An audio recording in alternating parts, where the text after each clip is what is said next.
Yo, hello everyone, I'm Jack the Jack of Knaves, and welcome back to Crash Landing. So I again apologize for the lack of video updates recently. I have been sick. And you might notice that my voice is a little bit raspy. I'll talk about that in a second. So I apologize for any weird sounds. First things first, the new Center for Pressure Development has opened.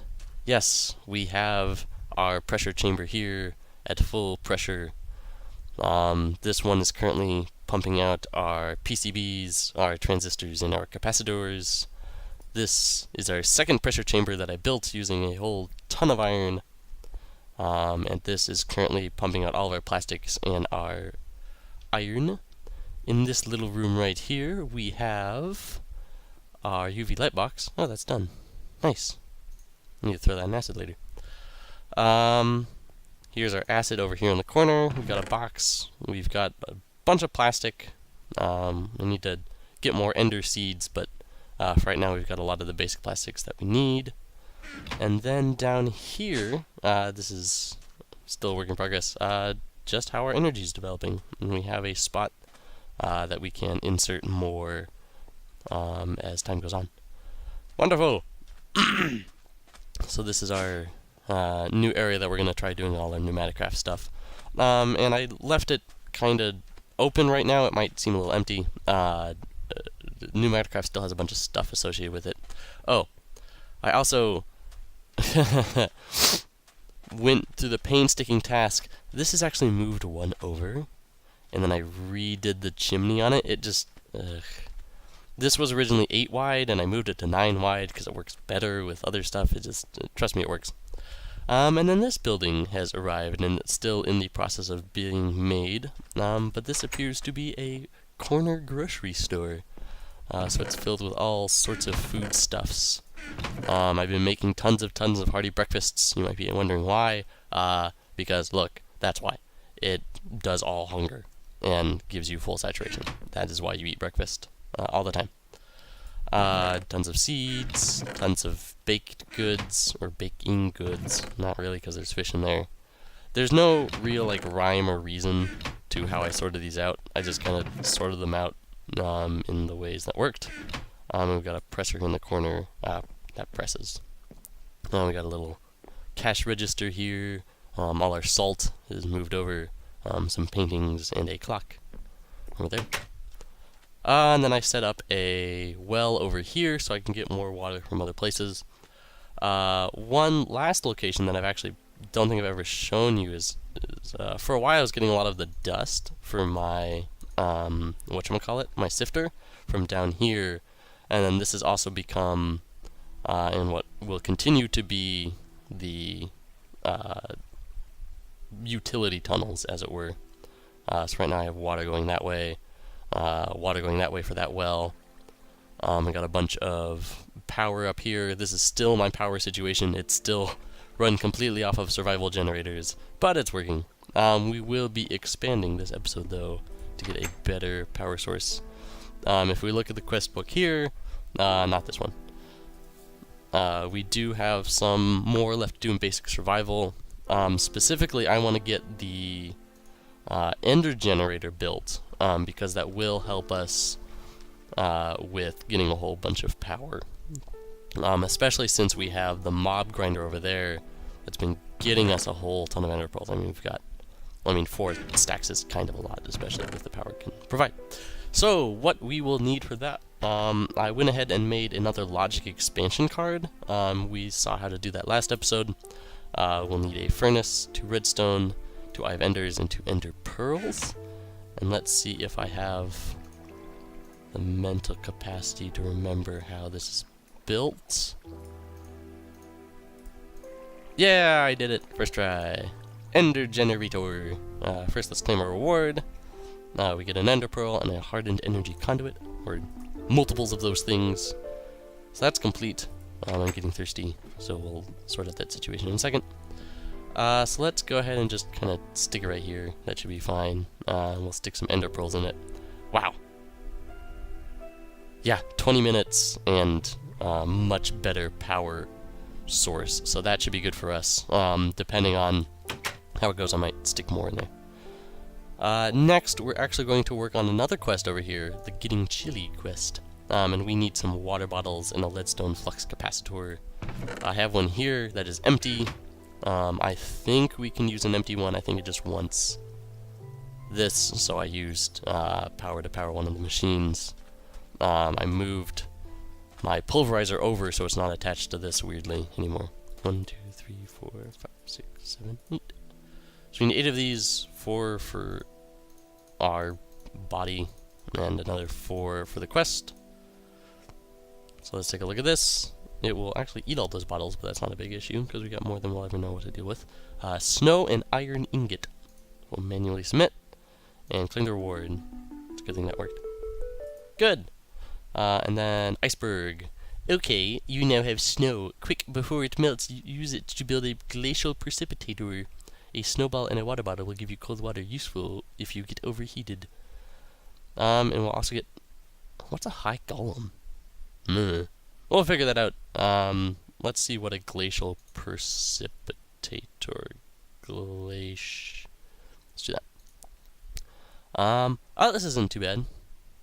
Oh, we could actually build this right now. Gold, iron... Yeah, let's go build it. Why not? I've got the snow. Because we did, from one of the quests, get a... whatchamacallit? What is it called? A machine frame, so we don't have to go to the trouble of building a new one. Where is it? Oh, there it is. Machine frame. So we need piston materials. So that means 3 logs. Then we need iron, redstone, and some copper, I believe. So let's go grab those really quickly. So yeah. Oh, I guess we have to smelt up some more copper. So we'll do that, and then we'll mess with some other quests here. So yeah, I've just been a little sick recently. It's kind of crummy, but I think should be mostly good for now. I'm going to try my best to get back on a regular recording schedule.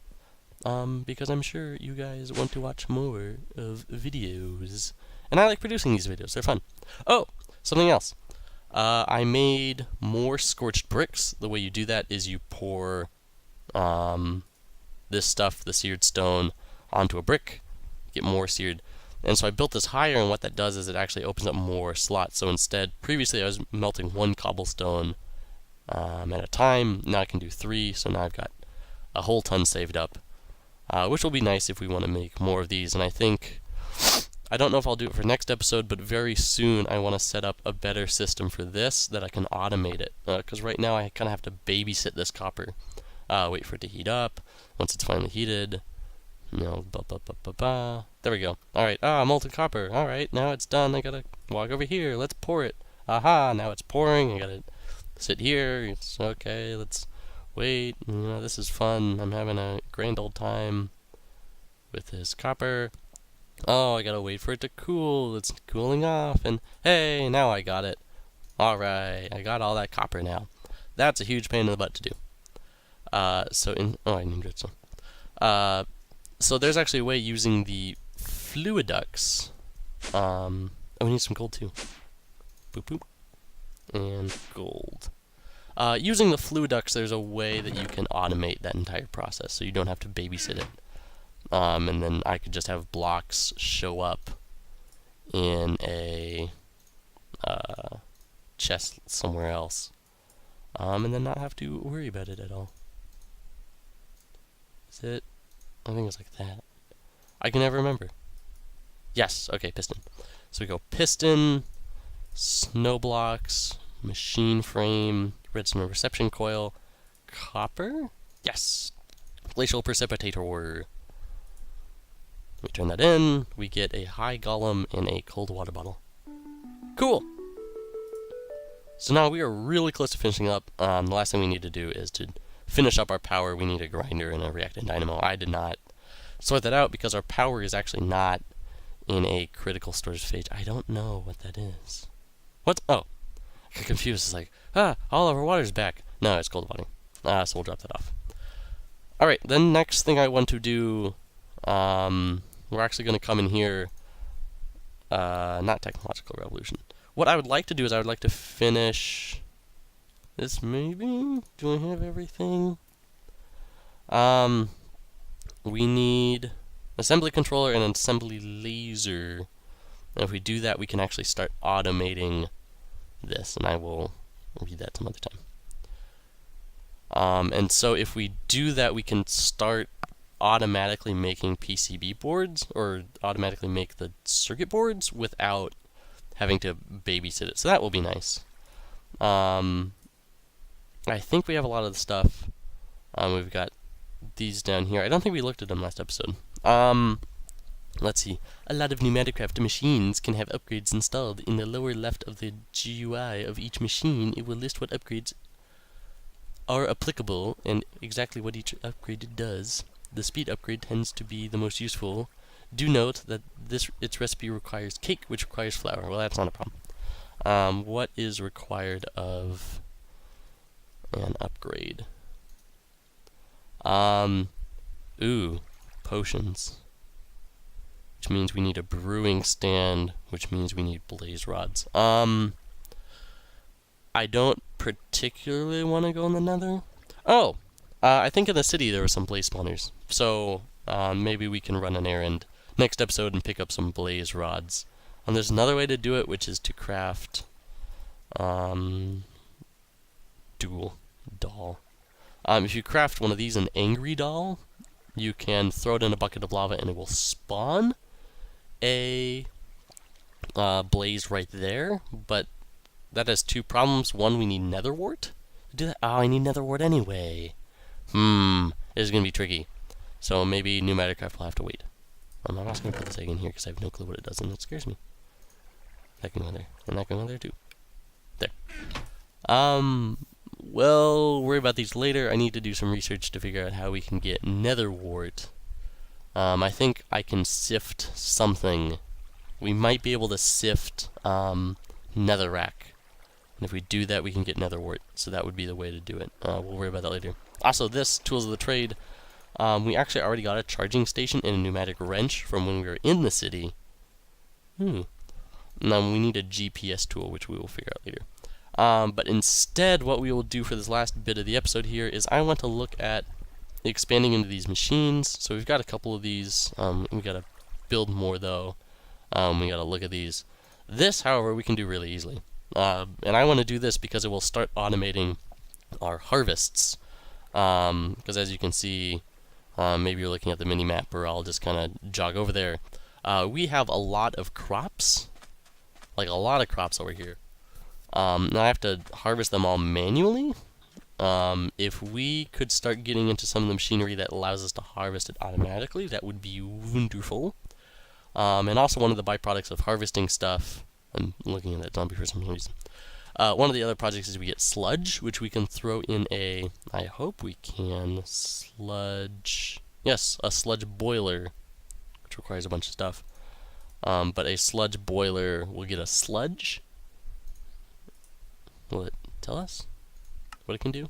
No, sludge can give us a bunch of stuff, including clay, which I like, because I like building with clay blocks. It's a true story. Oh, that guy wants to know about us. He is so excited to see us. Okay. So yeah, let's get into that stuff. We need, for the quest, we need a precision sledgehammer and a tin upgrade. Well, precision hammer is actually pretty easily. It's pretty easily. The precision upgrade is, what am I saying? The precision hammer. Yes, that is what I'm trying to describe. What all the, oh, they're right there. Precision hammer is pretty easy to make. We need 3 of these plastic sheets that we get from the rubber tree. Whoops, excuse me, pardon me. That I'm pretty sure I showed last time. Basically, when you cut down a rubber tree, you get raw rubber. You melt it into a rubber bar. You melt it again, which gives you raw plastic. And then you put 4 raw plastic in a 2x2 square, and that gives you the thing that you need. And then you take it. You can do that, and then 2 sticks, and you get a precision sledgehammer. Precision sledgehammer is nice with the particular mod that we're about to go into, because it allows us to rotate all machines and also see what area that it affects. The last thing we need is a tin upgrade. Let's take a upgrade. Yeah, here we go. Just getting confused. Oh, because it's a parentheses maybe? Iron, silver, tin. There it is, tin. So we need 3 things of tin, 2 redstone, and a gold nugget, and then some plastic. So we can do that pretty easily. We'll just come over here and get all of our materials. So you might be wondering, why did I build everything so expanded out? I can imagine that that would be something that people might wonder about. You know, why is there, you know, huge room? 1 second, tin. 1, 2, 3. Okay, we'll go in there.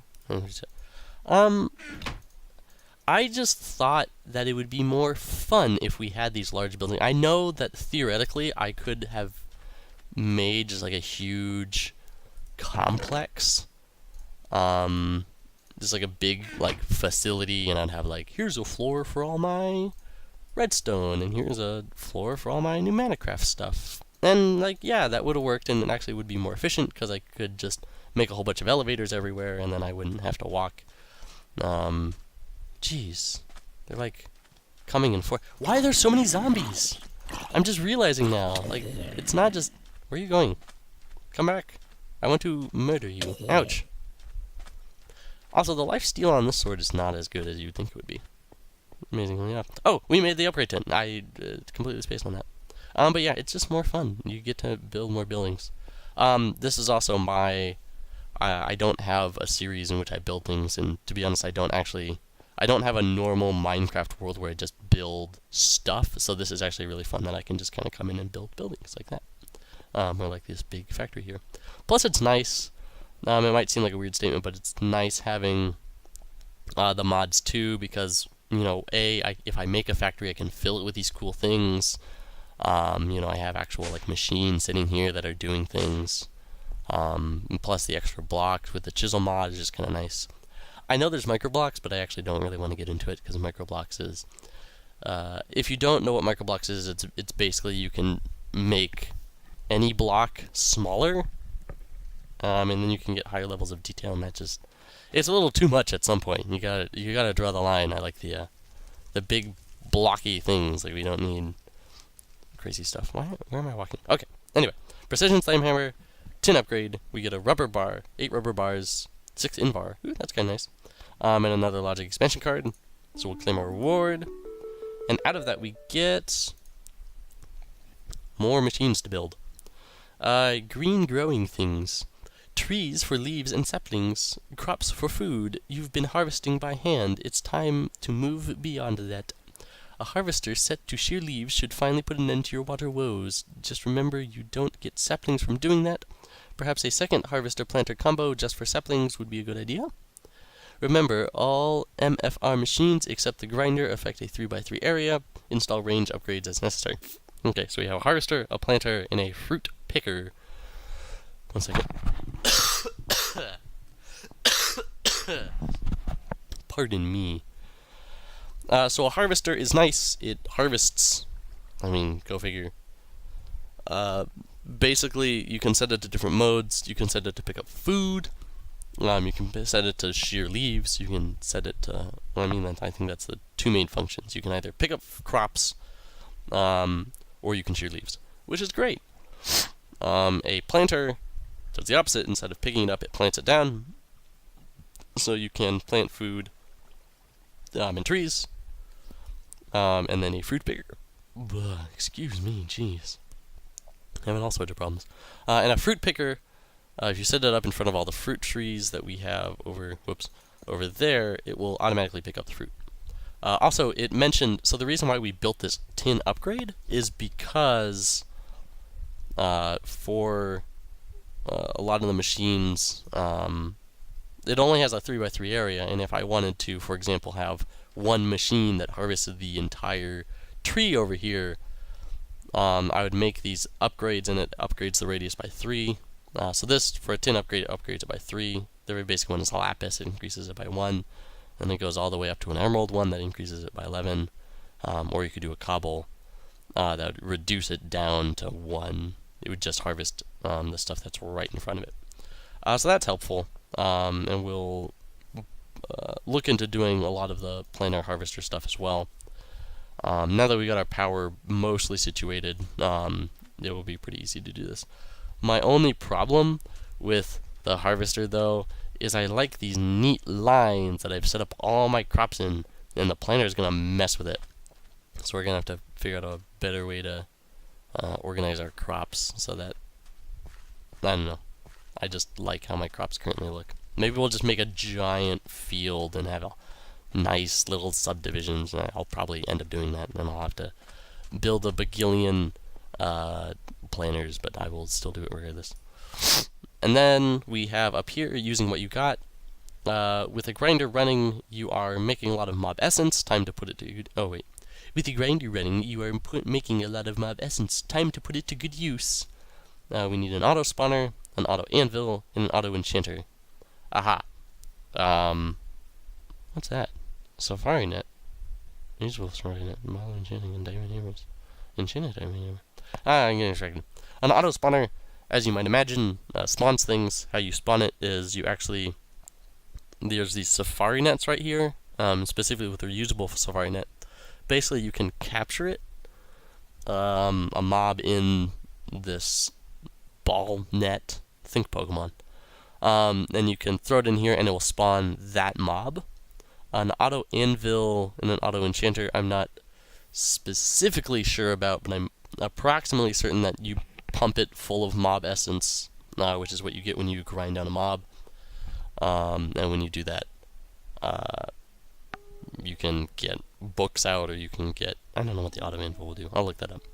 But anyway, that'll be it for this episode. I hope you enjoyed this episode, and I hope you can forgive my raspy voice. Hopefully the next time we do some more recordings, my voice will be sounding more not raspy. Yeah, that's what I wanted to say. So yeah, I hope you enjoyed. If you did enjoy, please leave me a like, because as always it does help me out a ton. I'm sure you know that by now. And, as always, stay tuned for more.